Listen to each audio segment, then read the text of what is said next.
আমার নবীজি গিয়ে দরজার সামনে গিয়ে আস্তে করে ডাক দিলেন, ও সিদ্দিক। সাথে সাথে সিদ্দিক আকবর ঘর থেকে লাব্বাইক ইয়া রাসূলুল্লাহ বলে উত্তর দিলেন। জোরে বলেন না সুবহানাল্লাহ। আমার নবী আশ্চর্য হয়ে গেলেন। সিদ্দিক, অনেক রাত, যে রাতে পশু পাখি ঘুমাচ্ছে, গাছপালা ঘুমাচ্ছে, মানুষ ঘুমাচ্ছে, তুমি কেমনে শুনতে পেলে? আমি ছোট করে ডাক দিলাম। সিদ্দিক আকবর রাদিয়াল্লাহু তাআলা দুই চোখের পানি ছেড়ে দিয়ে বলছে, ইয়া রাসূলুল্লাহ, ইয়া হাবিবাল্লাহ, আপনি যেই দিন বলেছিলেন, আমাকে যেই দিন বলেছিলেন আপনি হিজরত করবেন, সেই দিন থেকে ইয়া রাসূলুল্লাহ আমি জীবনে 1 মিনিটের জন্য আমার পিঠ বিছনায় দিয়ে ঘুমাই নাই। জোরে বলেন না সুবহানাল্লাহ। ইয়া রাসূলুল্লাহ, আমি এই দরজার সামনে আমার পিঠটা দিয়ে দাঁড়িয়ে থাকতাম, আমি জানি আপনি একদিন আসবেন, আমাকে ডাক দিবেন, আমি সেই ডাকের অপেক্ষায় আমি দাঁড়িয়েছিলাম। আজকে আপনি ডাক দিলেন, সেই ডাকে সাড়া দিলাম। জোরে বলেন না সুবহানাল্লাহ। আমার নবীজি বললেন, সিদ্দিক চলো আমরা চলে যাই, হিজরত করি। রাতে হাঁটতেছিলেন। আমার নবীজি যেখানে পা মুবারক রাখে, কদম মুবারক রাখলে যে শক্ত পাথর আছে সেগুলো নরম হয়ে যায়, গলে যায় আমার নবীর আরামের জন্য। সিদ্দিক আকবর খেয়াল করলেন, দেখলেন।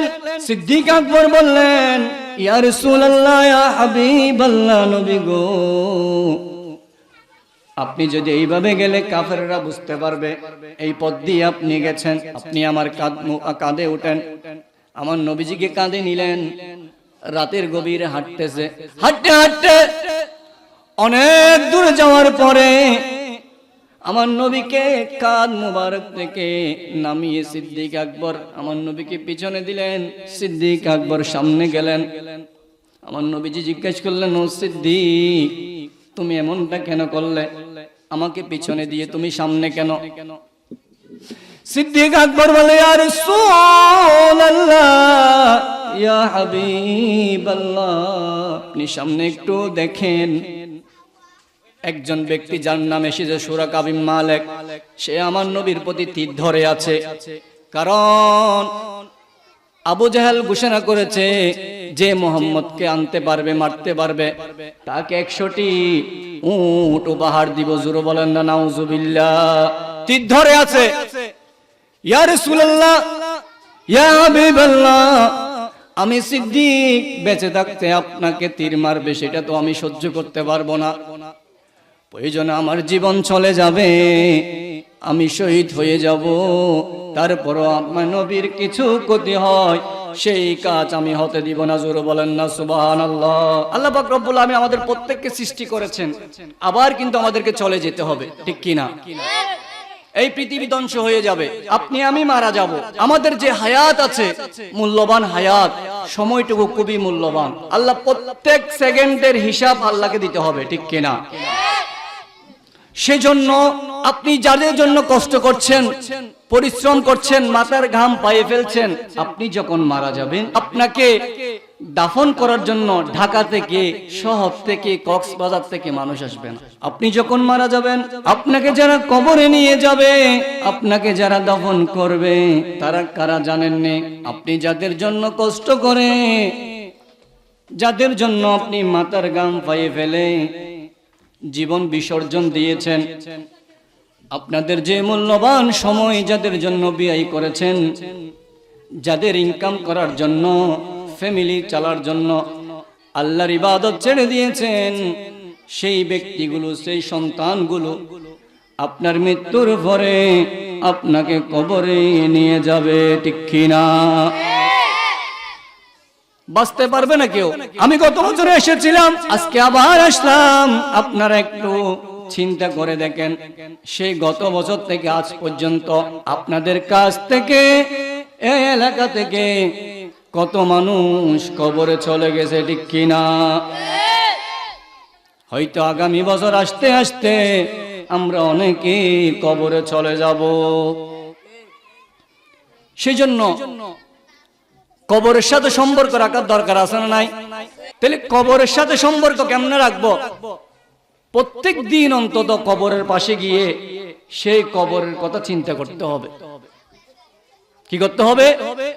চিন্তা করতে হবে। কেন? কারণ যত তামাশা করেন, যত টাকা ইনকাম করেন, আপনার শেষ ঠিকানা কিন্তু কবর। সেই কবর আপনাকে দিবে। কেমন কবর? অন্ধকার কবর, যেখানে আপনাকে কবরে শোয় আপনার সন্তানরা চলে আসবে। আপনাকে 3টি কাপড় দিবে, সাদা কাপড়, যেই কাপড় কোনোদিন আপনি একটা জামা সেলাই করেন নাই, আপনাকে সেই সাদা 3টা কাপড় দিয়ে কবরের মধ্যে রেখে আসবে। সেই কবরে রেখে যখন আপনার আত্মীয় স্বজন চলে আসবে, তখন মুনকির নকির নামে 2জন ফেরেশতা আসবে, ঠিক কিনা? তার আগে ও আরেকজন ফেরেশতা আসবে, যার নাম কিতাবে এসেছে রুমন ফেরেশতা। সেই রুমন ফেরেশতা এসে আপনাকে বসাবে। বসানোর পরে বলবে, উক্তুব আমালাক, হে বান্দা তুমি লিখো। কি লিখবো? তখন বলবে, তোমাকে যে আল্লাহ 60 বছর হায়াত দিয়েছিল, 70 বছর হায়াত দিয়েছিল, 40 বছর হায়াত দিয়েছিল, 50 বছর হায়াত দিয়েছিল, সেই হায়াতে তুমি কি করেছ সেগুলো লিখো। তখন বলবে, আমি কলম কোথায় পাবো, কাগজ কোথায় পাবো? তখন ফেরেশতা আপনার সেই সাদা কাপড় থেকে এক টুকরা কাপড় ছিঁড়ে নেবে, ছিঁড়ে নিয়ে বলবে, এখানে লিখো। তখন সবাই নিজের আমলগুলো পানির মতো, আয়নার মতো দেখতে পাবে। যারা দুনিয়ায় থাকতে নামাজ পড়ে নাই, সুদ খেয়েছে, ঘুষ খেয়েছে, যারা দুর্নীতি করেছে, তারা সেদিন কিন্তু লিখতে পারবে না। যে যেমন আমল করেছে সব আমলগুলো সেই সাদা টুকরোর মধ্যে লিখে দিবে। লিখার পরে তার গলার মধ্যে সেই কাপড়টি ঝোলানো হবে, সে চলে যাবে। তারপরে মুনকির নকির আসবে। জীবনে কি একটিবার চিন্তা করে দেখেছেন সেই কঠিন করে আপনাকে থাকতে হবে? আপনি একা কিভাবে থাকবেন? নিজের জীবনের হিসাব কখনো মিলাইছেন কিনা? এই শীতের মধ্যে যদি আপনার বেশি ঠান্ডা লাগে, আপনি কম্বল যেটা দাঁড়ো, যেটা বাড়ি, শীত মানে সেটা নেন। কিন্তু আপনাকে যখন সে অন্ধকার কবরে রেখে আসবে, সেখানে সাদা কাপড় ছাড়া আর কিছুই থাকবে না। শুধু সেখানে শেষ নয়, কবরের মাটিগুলো ঠান্ডা, সেখান থেকে বিভিন্ন বিচ্ছু সাপ বের হবে। আপনি সেই কথাকে চিন্তা করেছেন কিনা? প্রিয় হাজিরিন, প্রত্যেককে সেই কবরের কথা চিন্তা করতে হবে, ঠিক কিনা? আমরা সব হিসাব করি, জমিনের হিসাব, টাকা পয়সার হিসাব, সম্পত্তির হিসাব, কিন্তু কবরের হিসাব কেউ করি না। আসুন আমি আমার বিষয়ের মধ্যে চলে যাচ্ছি।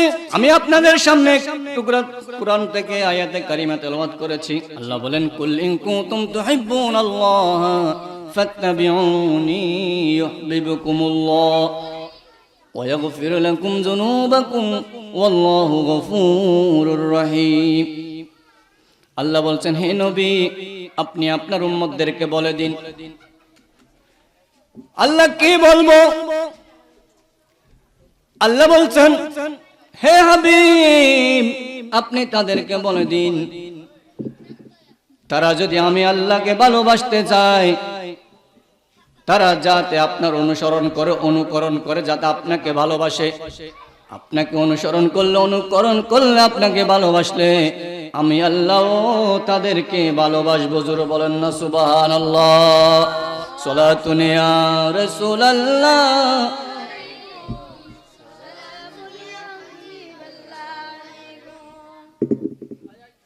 আল্লাহ সেখানে শেষ করে নাই। আল্লাহ বলেন, তারা আপনাকে অনুসরণ করার কারণে, অনুকরণ করার কারণে আমি আল্লাহর ভালোবাসা হয়ে যাবে, আমি আল্লাহ তাদেরকে ভালোবাসবো। শুধু সেখানে শেষ নয়, আল্লাহ বলেন, ওয়া ইয়াগফির লাকুম যুনুবাকুম আল্লাহু গফুরুর রহিম। আমি সেই আপনার উম্মতের বান্দাদের, আমার বান্দাদের গুনাহসমূহ, পাপসমূহ ক্ষমা করে দিব। জোরে বলেন না সুবহানাল্লাহ। তাই নবীকে ভালোবাসার দরকার আছে না নাই? কেমন ভালোবাসা? একটু আমরা সিদ্দিক আকবর রাদিয়াল্লাহু তাআলা আনহুর জীবনে দেখি, সে আমার নবীকে কত ভালোবাসতেন। যেদিন সিদ্দিক আকবর রাদিয়াল্লাহু তাআলা আনহু ইসলাম গ্রহণ করলেন, কালিমা পড়লেন, সেই দিন 40,000 দিরহাম আমার নবীজির হাত মুবারক দিয়ে বলছেন, ইয়া রাসূলুল্লাহ, ইয়া হাবিবাল্লাহ, নবী গো, এই 40,000 দিরহাম আপনি ইসলামের জন্য খরচ করবেন। জোরে বলেন না সুবহানাল্লাহ।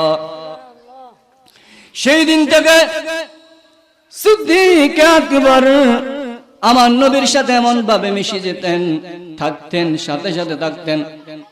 একদিন আমার নবীজি বললেন, হে সিদ্দিক, আমি হিজরত করব, এতটুকু বললেন শুধু। কখন করবে, কোন মাসে করবে, কোন সময় করবে, কিছু বলে নাই। যখন আল্লাহ পাক রব্বুল আলামিন হুকুম করলেন, হে নবী আপনি হিজরত করেন, তখন আমার নবীজি বের হলেন। হযরত আলী রাদিয়াল্লাহু তাআলা আনহুকে আমার নবীর হুজরা মুবারকে শোয়াই দিয়ে, যে আমার নবীর কাছে আমানত ছিল সেগুলো বুঝাই দিয়ে, তারপরে আমার নবীজি বের হলেন। বের হয়ে সিদ্দিক আকবরের ঘরে গেলেন রাতে। যেহেতু গভীর রাত, সবাই ঘুমাচ্ছে, সেজন্য আমার নবীজি গিয়ে দরজার সামনে গিয়ে আস্তে করে ডাক দিলেন, ও সিদ্দিক। সাথে সাথে সিদ্দিক আকবর ঘর থেকে লাব্বাইক ইয়া রাসূলুল্লাহ বলে উত্তর দিলেন। জোরে বলেন না সুবহানাল্লাহ। আমার নবী আশ্চর্য হয়ে গেলেন, সিদ্দিক, অনেক রাত, যে রাতে পশু পাখি ঘুমাচ্ছে, গাছপালা ঘুমাচ্ছে, মানুষ ঘুমাচ্ছে, তুমি কেমনে শুনতে পেলে? আমি ছোট করে ডাক দিলাম। সিদ্দিক আকবর রাদিয়াল্লাহু তাআলা দুই চোখের পানি ছেড়ে দিয়ে বলছে, ইয়া রাসূলুল্লাহ, ইয়া হাবিবাল্লাহ, আপনি যেই দিন বলেছিলেন, আমাকে যেই দিন বলেছিলেন আপনি হিজরত করবেন, সেই দিন থেকে ইয়া রাসূলুল্লাহ আমি জীবনে 1 মিনিটের জন্য আমার পিঠ বিছনায় দিয়ে ঘুমাই নাই। জোরে বলেন না সুবহানাল্লাহ। ইয়া রাসূলুল্লাহ, আমি এই দরজার সামনে আমার পিঠটা দিয়ে দাঁড়িয়ে থাকতাম, আমি জানি আপনি একদিন আসবেন, আমাকে ডাক দিবেন। আমি সেই ডাকের অপেক্ষায় আমি দাঁড়িয়েছিলাম। আজকে আপনি ডাক দিলেন, সেই ডাকে সাড়া দিলাম। জোরে বলেন না সুবহানাল্লাহ। আমার নবীজি বললেন, সিদ্দিক চলো আমরা চলে যাই, হিজরত করি। রাতে হাঁটতেছিলেন। আমার নবীজি যেখানে পা মুবারক রাখে, কদম মুবারক রাখলে যে শক্ত পাথর আছে সেগুলো নরম হয়ে যায়, গলে যায় আমার নবীর আরামের জন্য। সিদ্দিক আকবর খেয়াল করলেন, দেখলেন। সিদ্দিক আকবর বললেন, ইয়া রাসূলুল্লাহ, ইয়া হাবিবাল্লাহ, নবী গো, আপনি যদি এইভাবে গেলে কাফেররা বুঝতে পারবে এই পথ দিয়ে আপনি গেছেন। আপনি আমার কাঁধে উঠেন। আমার নবীজিকে কাঁধে নিলেন। রাতের গভীরে হাঁটতেছে। হাঁটতে হাঁটতে অনেক দূরে যাওয়ার পরে আমার নবীকে কাঁধ মুবারক থেকে নামিয়ে সিদ্দিক আকবর আমার নবীকে পিছনে দিলেন। সিদ্দিক আকবর সামনে গেলেন। আমার নবীজি জিজ্ঞেস করলেন, ও সিদ্দিক, তুমি এমনটা কেন করলে? আমাকে পিছনে দিয়ে তুমি সামনে কেন? সিদ্দিক আকবর বলে, ইয়া রাসূলুল্লাহ, ইয়া হাবিবাল্লাহ, আপনি সামনে একটু দেখেন। একজন ব্যক্তি যার নাম এসেছে সুরাকা বিন মালিক, সে আমার নবীর প্রতি তীর ধরে আছে। কারণ আবু জাহেল ঘোষণা করেছে যে মুহাম্মদকে আনতে পারবে, মারতে পারবে, তাকে 100টি উট উপহার দিব। জোরে বলেন না নাউজুবিল্লাহ। তীর ধরে আছে। ইয়া রাসূলুল্লাহ, ইয়া হাবিবাল্লাহ, আমি সিদ্দিক বেঁচে থাকতে আপনাকে তীর মারবে সেটা তো আমি সহ্য করতে পারবো না। প্রয়োজনে আমার জীবন চলে যাবে, আমি শহীদ হয়ে যাব, তারপরও আমার নবীর কিছু ক্ষতি হয়, সেই কাজ আমি হতে দিব না। জোরে বলেন না সুবহানাল্লাহ। আমার নবীজি বললেন, হে মাটি, মাটিকে হুকুম করলেন, তুমি এখনো দেখে আছো সুরকা বিন মালিক আমাকে তীর মারবে, তুমি তাকে ধরো। আমার নবী বলার সাথে সাথে মাটি ফেটে সুরকা বিন মালিককে চাপ দিয়ে ধরলো। সুরকা বিন মালিক বুঝতে পারলো সে বাঁচতে পারবে না, সেজন্য সুরকা বিন মালিক বলছে, ইয়া রাসূলুল্লাহ, আমি বুঝতে পারিনি, আমার ভুল হয়েছে, আপনি আমাকে ক্ষমা করে দেন। এই কথা যখন বলল, আমার নবীজি বলছেন, মাটি তাকে ছেড়ে দাও। সাথে সাথে মাটি তাকে ছেড়ে দিল, তুমি চলে যাও। সে চলে যাবে, সেই মুহূর্তে শয়তান আবার এসে কানের মধ্যে ধোঁকা দিচ্ছে, বলতেছে মেরে দিতে পারলে 100 উট পাবে, আবার ধরো। সেই শয়তানের ধোঁকায় পড়ে আবার তীর ধরলো। আমার নবী আবার হুকুম করলেন, এইভাবে 3 বার করার পরে সুরকা বিন মালিক বলছে, আমি মারতে পারবো না, ইয়া রাসূলুল্লাহ, আমার ক্ষমা করে দেন, আমাকে ক্ষমা করেন, ভুল হয়েছে, আমি আর বলবো না, আপনি আমাকে কলেমা পড়াই মুসলমান বানিয়ে দেন। জোরে বলেন না সুবহানাল্লাহ। সে কলমা পড়ে মুসলমান হলো, তার দল নিয়ে এসে চলে গেল। গভীর রাত, আবার চলে যাচ্ছে হেঁটে হেঁটে। যেতে যেতে আমার নবীজি যেই গর্তের মধ্যে ছিল, লম্বা ওয়াকিয়া, সিদ্দিক আকবর বলতে, ইয়া রাসূলুল্লাহ, ইয়া হাবিবাল্লাহ, আপনি একটু দাঁড়ান, আমি আগে ঢুকে দেখি গর্তের কি অবস্থা। সিদ্দিক আকবর রাদিয়াল্লাহু তাআলা সেই গর্তের মধ্যে ঢুকে দেখলেন, সেই গর্তের চারপাশে ছোট্ট ছোট্ট ছিদ্র দেখা যায়। সিদ্দিক আকবর চিন্তা করলেন, এখানে যদি আমার নবী আসে, আমার নবী যদি আরাম করে, হয়তো সাপ বিচ্ছু বের হতে পারে ছিদ্র থেকে। সে নিজের হাজিনুমাল জামা ছিঁড়ে প্রত্যেক ছিদ্রের মধ্যে দিয়ে দিলেন, কিন্তু একটা ছিদ্র দিতে পারে নাই, কাপড় শেষ হয়ে গেছে। সিদ্দিক আকবর আমার নবীকে ডাকলেন, ডাকার পরে যেই ছিদ্রের মধ্যে কিছু দিতে পারে নাই, সেই ছিদ্রের মধ্যে নিজের পা দিয়ে আমার নবীকে রানের মধ্যে আরাম করাচ্ছেন, বিশ্রাম নিয়েছেন। সেই সময়ের মধ্যে সেই গর্তের মধ্যে একটা যে সাপ ছিল, সাপে কামড় দিয়েছে সিদ্দিক আকবরের পায়ের মধ্যে। সিদ্দিক আকবর আমার নবীকে বলে না, পুরো শরীর বিষাক্ত হয়ে গেল। সিদ্দিক আকবরের চোখ থেকে পানি পড়তে লাগলো। পানি পড়তে পড়তে আমার নবীর চেহারা মুবারকের মধ্যে এক ফোঁটা পানি পড়লো। আমার নবীজি চোখ মুবারক খুলে বললেন, হে সিদ্দিক, তোমার কি বাড়ির কথা মনে পড়েছে নাকি? কেন কান্না করতেছ? সেই কথা বলতে সিদ্দিক আকবর বলতে, ইয়া রাসূলুল্লাহ, ইয়া হাবিবাল্লাহ, মনে হয় আমাকে সাপ কামড় দিয়েছে। সেই কথা বলতে আমার নবীজি বললেন, দেখি কোথায় কামড় দিয়েছে। দেখলেন সেখানে যেই গর্তের মধ্যে ছিদ্র ছিল, সেই ছিদ্র থেকে একটা সাপ কামড় দিয়েছে।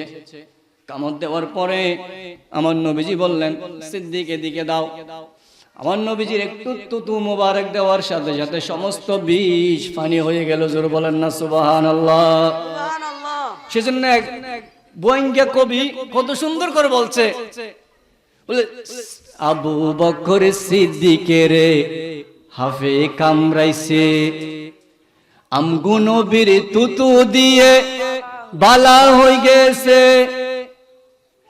আবু বকর সিদ্দিকের হাফে কামড়াইছে, আমগো নবীর তুতু দিয়ে বালা হয়ে গেছে।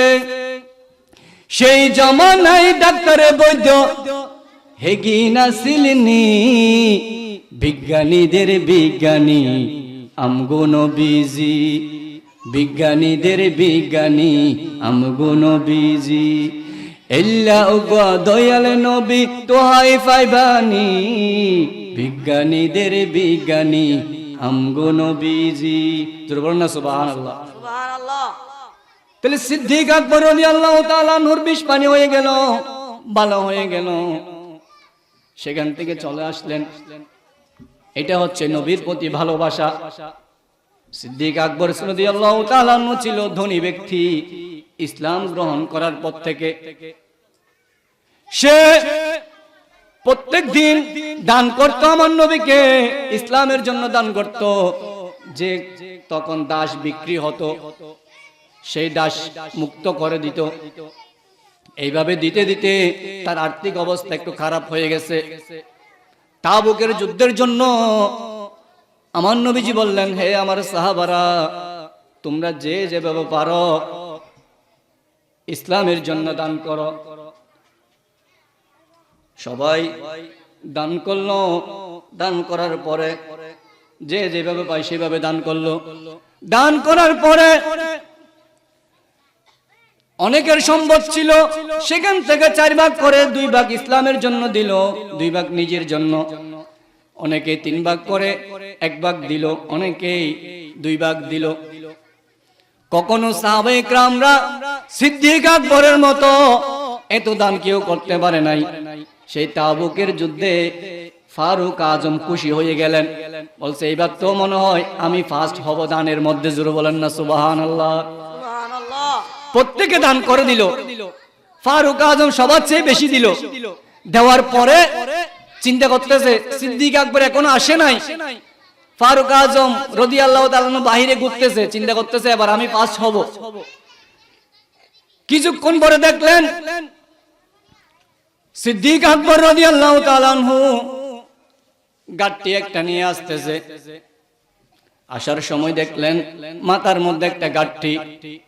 সেই গাড়ি যখন এনে আমার নবীর দরবারে দিলেন, খুলে দেখলেন সেই গাড়ির মধ্যে ঘরের যে ডেক্সি আছে, চুলা ছাই আছে, সুই আছে, সব কিছু নিয়ে আসলেন। জোরে বলেন না সুবহানাল্লাহ। আমার নবী দেখে বললেন, হে সিদ্দিক, তুমি যে চুলার ছাই নিয়ে আসছো, ডেক্সি নিয়ে আসছো, সুই নিয়ে আসছো, তোমার ঘরের মধ্যে কি রেখে এসেছো?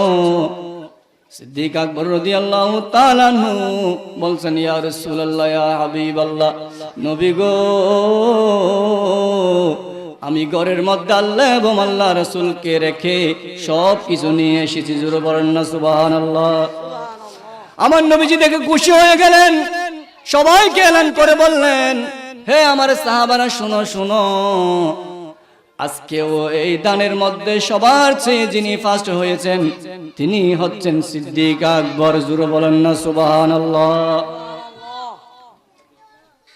তাহলে আমার নবীকে ভালোবেসে সিদ্দিক যদি এত দান করতে পারে, আমরা আমার নবীকে ভালোবেসে ইসলাম মতো চলতে পারবো কিনা? বলেন পারবো কিনা? তাহলে আমাদেরকে ইসলাম মেনে চলতে হবে, ভালো কাজ করতে হবে। এই আজকে যে ইসলামী সওয়াব হচ্ছে, মুসলিম শরীফের একটি হাদিস, আমার নবীজি বললেন, ইজা মাতাল ইনসানু ইনকাতা আনহু আমালুহু ইল্লা মিন সালাসাতিন, ইল্লা মিন সাদাকাতিন জারিয়া আও ইলমিন ইয়ানতাফাউ বিহি আও ওয়ালাদিন সালিহিন ইয়াদউ লাহু, রাওয়াহু মুসলিম। মুসলিম শরীফের হাদিস। আমার নবীজি বললেন, হে আমার উম্মতরা, মানুষ যখন মারা যায়, কি যায়?